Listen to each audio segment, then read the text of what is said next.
The Armoured Speartip Detachment, not to be confused with the Spearpoint Task Force, is about transports, big transports, and is the newest Space Marine detachment. Yes, they have had more detachments in 2026 than the Adeptus Sororitas have had in the past 3 years.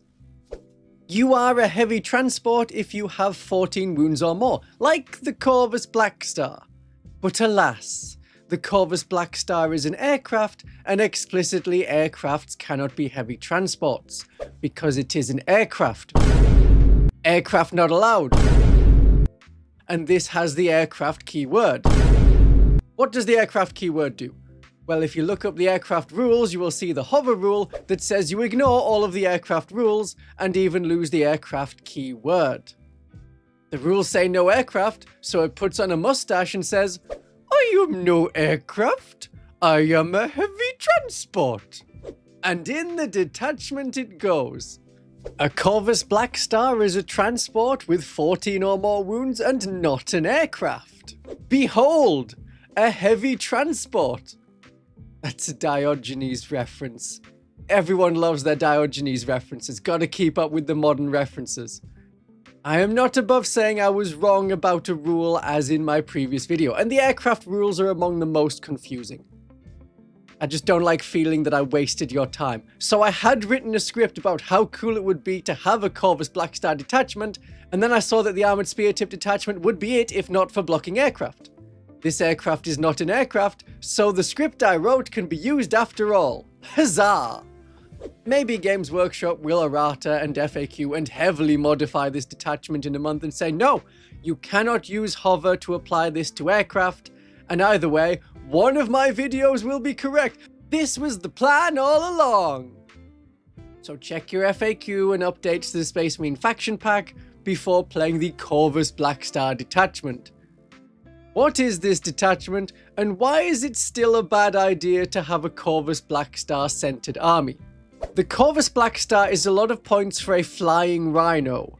180 points compared to the 75 points for a rhino. But only the veteran kill team of the Deathwatch can go in the Space Marine Rhino. All of the others have some keyword it can't carry, like Tacticus or Gravis. But good news! At 180 points, it's 100 points cheaper than a Storm Raven. The Blackstar has stealth, so it's always -1 to hit.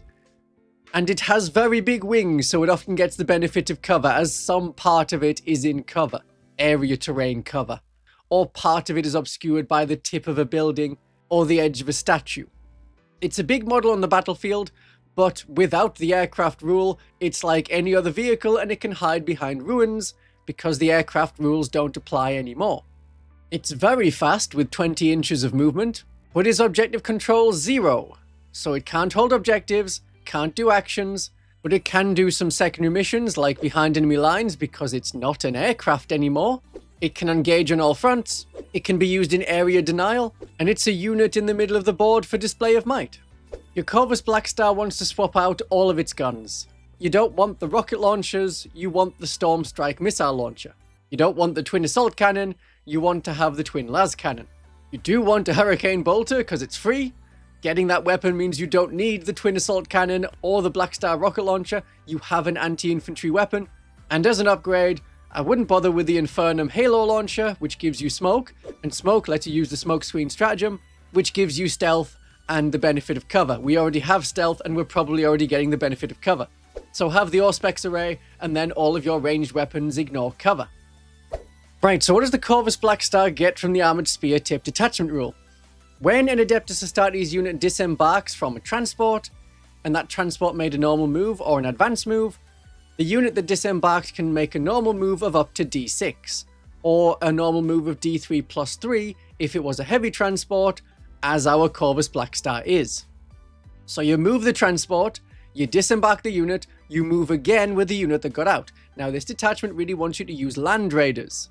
You move the Land Raider, you scout it with an enhancement, you go through walls with a stratagem, you disembark, you move, and then you shoot, and then you charge.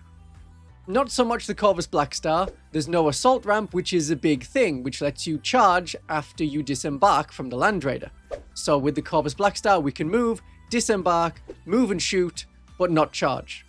So you want to bring your shootiest Deathwatch, but also units that you can transport effectively in the Blackstar. The Corvus Blackstar has a transport capacity of 12. It can carry infantry or any of the kill teams. But every jump pack model, Gravis model or Terminator model takes up 2 spaces. Any Centurions, which we're not going to use, take up 3 spaces.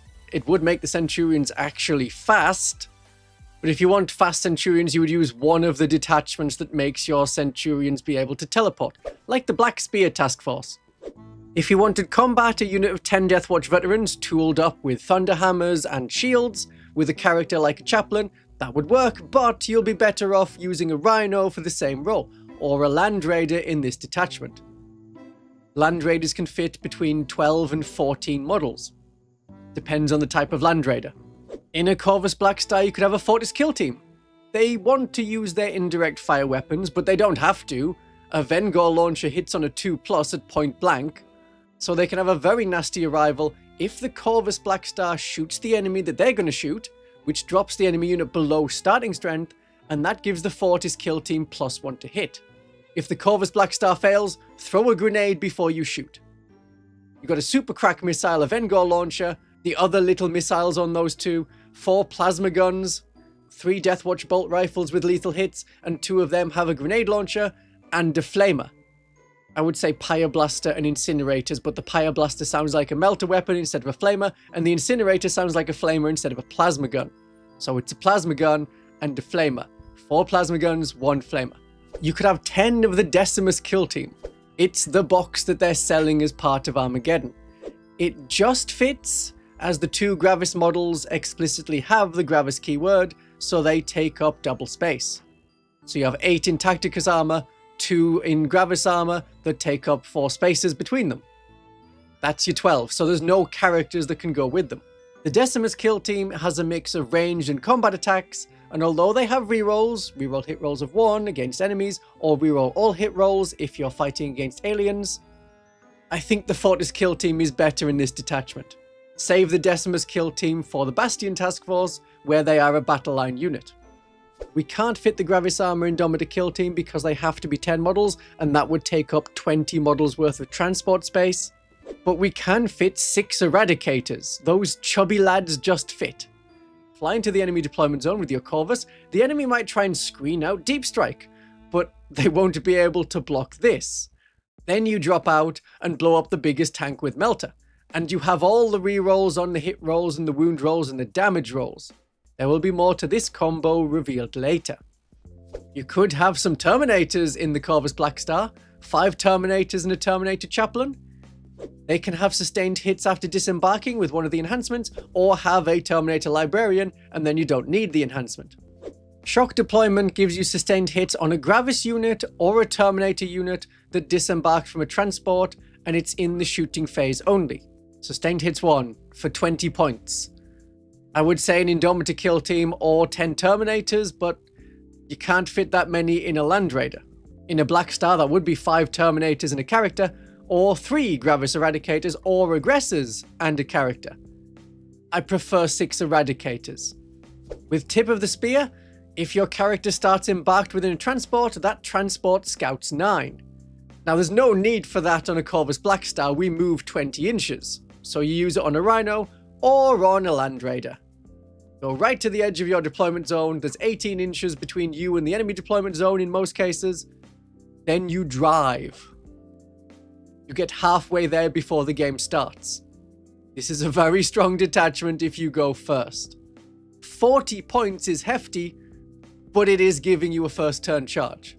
For Liberator, if you control an objective marker at the end of the command phase and the bearer's unit, or a heavy transport it is embarked within, is within range of that objective marker, that objective marker remains under your control until your opponent's level of control is high at sticky objectives. Well, I hope you have other units on the table on the objective, because the Corvus Blackstar is objective control 0. So you'd use it on a character within a Land Raider. 15 points. Can't use it on a character that's in a Rhino, because the Rhino is not a heavy transport. But there's no requirement to be within a transport. It's just sticky objectives. And also you can use it if you're within a heavy transport. So it works on any character. As long as you can take an objective and you're not doing hit and run air cavalry tactics, That works. That's sticky objectives. And Armored Commander, 25 points. Arrive turn 1 with a transport. Why? You can't charge after arriving from reserves. Did you put a unit in a transport in reserves that is not a drop pod? Even if you had a Land Raider, you cannot charge because Assault Ramp needs you to have made a normal move. And you did a counts as normal move, and a counts as normal move explicitly isn't a normal move and doesn't count as a normal move for any rules, enhancements, abilities, or stratagems, even though it's called counts as a normal move. Because it's not a normal move. At least in 11th edition, this will be called an ingress move, which is something I'd been asking for many years. Something that says the normal move that's not a normal move is not a normal move. The drop pod can let you charge out of it when you arrive. That's its rule. But you won't get the D6 move, as the drop pod has not made a normal or advanced move this phase, so you cannot make the charge any shorter. You could keep a transport safe and then arrive in turn 1, but if it's something like a Land Raider, it should have the endurance to survive turn 1. If it's the Corvus Blackstar, keep it hidden because it has the speed to get to wherever you want it to. The scouting enhancement is the good enhancement. Now the stratagems are where this detachment gets especially spicy. Machine Wrath. You have been destroyed. You make a normal move before rolling to see if you explode. So unlike the Orc Warhorde Careen stratagem, you don't need to have exploded to use this. That is 20 more inches of movement in the Corvus Blackstar, shifting their unit across the table, breaking apart to drop out the models inside. This is a normal move you have made this phase, so the unit that disembarked goes D3 plus 3 inches after disembarking. I think you want to do this every time as long as there's a unit inside your transport, and there should be. You can't have a flying transport survive a drop-off. There always has to be a brace for impact moment as they get shot down. You know the tropes. Crash land on the other side of a ruin, out of line of sight. In your coming turn, you recover from battle shock, move, shoot, and charge from a position the enemy could not stop you from getting into. A very rapid ingress. Ceramite Sledgehammer lets a transport move through terrain as if it wasn't there, normal or advanced move, and if it's a heavy transport, then you can move through enemy models as long as you don't end in engagement range with them. A Corvus Blackstar can fly over these things. It's for a Rhino or a Land Raider to keep up. We have the ever-reliable Armor of Contempt. Try and keep the Corvus Blackstar alive. You've got stealth, you've probably got cover from something. Cover is very easy to get in 10th edition. And then you've got Armor of Contempt to reduce the enemy armor penetration by 1. AP2 is now AP0. And they're at -1 to hit. That can work. That can keep your plane alive. Or don't and just do the Machine Wrath and crash somewhere useful. With advanced deployment, your transport can advance and the people inside can still get out. They cannot make a charge unless the transport has assault ramp, but they otherwise act normally. You want to use this on a Land Raider with the assault ramp. Then you go 10 inches plus D6 inches, then the unit inside will get out, and then you get your D3 plus 3 move, and then you shoot and charge.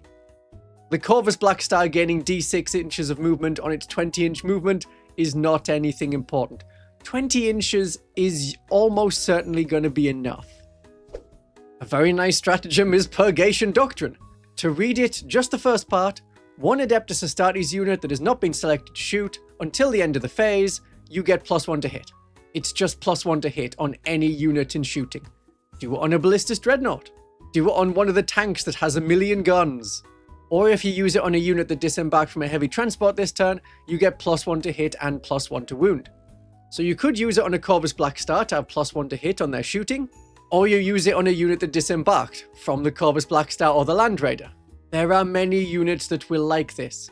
With the Deathwatch rerolls and the lethal hits on a lot of guns, you've got the Decimus kill team, they have lethal hits and reroll hit rolls. Now they have +1 to hit, so they're hitting on 2s, rerolling 1s, and you've got lethal hits. The Deathwatch Terminators will like it with their missiles and all of their Stormbolters. But then we get to the extra special, absurdly good stratagem. Rapid Embarkation. At the end of either player's fight phase, including your own fight phase, one Adeptus Astartes infantry unit not in engagement range, and within 6 inches of a heavy transport they can get inside, they get inside. So you kill the enemy in the fight phase or in the shooting phase, your target is destroyed, and then you re-embark in the transport. If you had Deathwatch veterans, you could charge the Crovus Blackstar in next to the Deathwatch veterans. Because it isn't an aircraft, it can fight in combat. It can charge and fight and is right there to get back into. So you move the Crovus Blackstar, you get out, you shoot, you get back in so that you're safe. And then in the enemy turn, when you're shot down, you spiral away with Machine Wrath to a new position, and you're ready to use the unit again. So Eradicators can blow up the enemy super tank, then get back inside the transport. That is rather strong. Do you think that's rather strong? Tell me what you think in the comments. When Eldar did this, it was nerfed. Listen to Proxy Hammer talk about Fugan and the Fire Dragons. Well, now Space Marines are doing what the Eldar were told not to. Don't need consistency in rules. Some things are totally fine when Space Marines do it, apparently. So how is our dream of a Corvus Blackstar detachment army doing? There are some issues, because you'll still want a lot of other units. At the very least, other transports like Rhinos and Land Raiders. Rhinos can hold objectives and complete actions if there are no other units nearby. And the army will be a relatively standard Space Marine army with some more transports. This can work with the detachment as is. There are some very silly things you can do with the Corvus Blackstar, but we have other ways already. But first I'll have an example theoretical list. So, 5 Deathwatch Terminators in a Land Raider Redeemer. The Terminators have the shooting the detachment wants, and the combat weapons the Land Raider wants to deliver. 3 of the Deathwatch Terminators will have the missiles, and a Stormbolter and a Power Fist. 2 of them will have Thunderhammers and Shields, so you have some models with 4 wounds that you can put damage 3 attacks on. There's a Librarian, so the unit gets sustained hits, and as an enhancement, Scout 9 inches. The tip of the spear. The Land Raider Redeemer Flamers will remove any screening unit with their horrifying damage 2 Flamers, letting the Deathwatch Terminator shoot something else and charge something else. There are 6 Eradicators in a Corvus. That's going to fly over to the enemy deployment zone, drop in front of a tank, blow up the tank. If you can't reach an enemy turn 1 because they're very well hidden, wait until turn 2, and then super strike them. The Fortis kill team in another Corvus Blackstar, they will be able to clear large groups of infantry, Imperial Guard, lots of Space Marines without damage 2 plasma weapons, and if you wanted to fire at something out of line of sight, you have several indirect fire weapons. So that's 3 transports to mess up the enemy in turn 1. Hiding the Corvus before it flies across the field, scouting and moving with the Land Raider, so that the Terminators can then disembark 3 inches, then move D3 plus 3 inches to a maximum of 5. You cannot move more than your movement characteristic with a normal move. Then they shoot with sustained hits from the Librarian, then they charge, and they can reroll the charge, and they cause a battle shock test on the charge, all with their unit rule. They practically fly across the table. I would only have 1 of the units from the Corvus disembark in turn 1, because only 1 unit can get back inside after shooting. So use either the Eradicators or the Fortis kill team to destroy 1 enemy unit. If the enemy hides really far back with everything, they've done themselves out of scoring in turn 1. We can score victory points, and only 1 Corvus needs to go and harass them. Then when we get blown up in the enemy turn, fly back towards our side into safety. The 10 veterans in a Rhino with a Chaplain are there to provide powerful counterattack. If the enemy goes first and pushes really hard onto your scouting Land Raider, you've got Overwatch. There's that. After you've moved up the Rhino to a good point, then in turn 2, disembark, move and charge. These are all of our attacking units. And the Deathwatch veterans are there if the enemy does get out of their deployment zone instead of dying and screaming and struggling to take down the Corvus Blackstars. If the Deathwatch had access to a unit that gave us more command points, that would be amazing. But we don't, so never mind. But we just have a Captain or Watchmaster that lets us use a stratagem for free. It's an option, but 4 out of the 6 stratagems are used on the transport. You can't have a Captain or Watchmaster help you with that. And you can only use each stratagem once per phase, so we can't have 2 units get back into their transports after shooting. Right, then we have a lot of utility units for actions and holding objectives, like a combi weapon lieutenant. For their reroll wound rolls of 1 on objective, pick the furthest away objective in no man's land. Or if you're feeling really spicy, pick the enemy home objective. The Lieutenant has the Liberator enhancement. While you can use it from within a heavy transport, you don't have to. It's sticky objectives, so you start on an objective while also being out of line of sight. That's yours, move on. Intercessors will do the same thing, but don't bother sticking the home objective, head towards the closest objective and go and claim that. We have 5 infiltrators on the home objective. The Combi Lieutenant is the real infiltrator. The 5 infiltrators are there to stop the enemy from deep striking into your deployment zone as you move everything out of your deployment zone. And finally, we have 5 Vanguard veterans with shields. They can drop into complete actions, maybe do a bit of killing with their lethal hits and many strength 5 attacks, but with the shields they have more defense than assault marines with jump packs, and having Vanguard veterans keeps up the elite Deathwatch theme. An alternative unit to them would be a Decimus kill team. That's a bit more punch than assault marines, and having a Crovus marine to tank an extra damage to attack helps, as does having a shield for a 4+ invulnerable save. They would hold objectives, do actions, and be concerned about the day coming when the Fortis kill team and veteran kill team may not be here and everything is done by the Decimus kill team instead. We'll have to see what happens in 11th edition. But that is a sensible army list, and an army list designed to win whether you go first or second. But you want to go first. Yet I know that isn't what you sick freaks want. You want to max out on your Corvus Blackstars. Well, here we are! A chaplain with tip of the spear to scout 9 inches, alongside 10 Deathwatch veterans in a Land Raider Redeemer. Corvus Blackstar 1 has a Fortis kill team. Corvus Blackstar 2 has a Fortis kill team. Corvus Blackstar 3, which is 180 points, comes in with 6 Eradicators that are also 180 points. Like the Fortis kill team, also 180 points. Do you like the number 180? It goes well with the Corvus Blackstar. And then, to complete our missions, Combi Lieutenant, 5 Intercessors, 5 Infiltrators, and 5 Jump Pack Marines. That is 1,995 points. That is dedicating your combat output entirely in the veterans who are going to attack the enemy very quickly, and all of your reaction shooting and super murder shooting is done by the Corvus Blackstars getting the kill teams to the right position, or getting the Eradicators into the right position. And then you try and keep the enemy back or dead so that your 4 utility units can complete missions and score objectives. The main problem with having a Corvus Blackstar detachment, even though this is a very good detachment and may get some nerfs and penalties very soon, but the main problem we have, even if this stuck around, is that the Deathwatch have the Black Spear task force. You can teleport around the board. You gain deep strike as you come back, so you can land almost anywhere. Enemy screening units and keeping out of 9 inches is dependent. There is an enhancement for rapid ingress, which also gives you deep strike. The shooting gets better with the stratagems without the need to disembark or use transports, or use stratagems after disembarking from transports on your shooting.